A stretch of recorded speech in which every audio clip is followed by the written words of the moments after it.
Company आहे किंवा LLP आहे जिचं करंट अकाउंट ओपन केलं जाते, अशा वेळी त्यामध्ये असणारे पार्टनर्स किंवा डायरेक्टर्स यांचे डॉक्युमेंट्स पॅन, आधार हे लागतात, फोटो लागतो त्यांचा.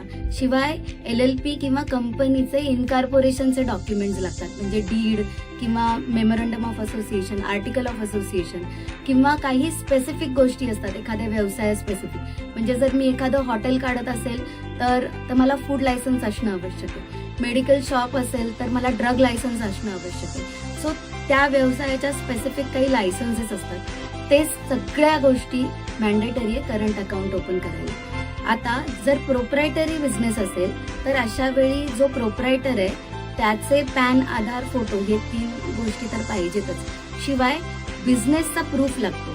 बिझनेसचा प्रूफ म्हणजे शॉप ऍक्ट असू शकतं, उद्यम आधार असू शकतं. या गोष्टी बिझनेससाठी, बिझनेसची आयडेंटिटी क्रिएट झाली आहे याच्यासाठी महत्वाच्या, म्हणून या गोष्टी सुद्धा प्रोप्रायटरीला लागतात. आणि शिवाय आपण म्हटलं तसं की एखादा बिझनेस स्पेसिफिक लायसन्स असेल तो सुद्धा या गोष्टींसाठी लागतो.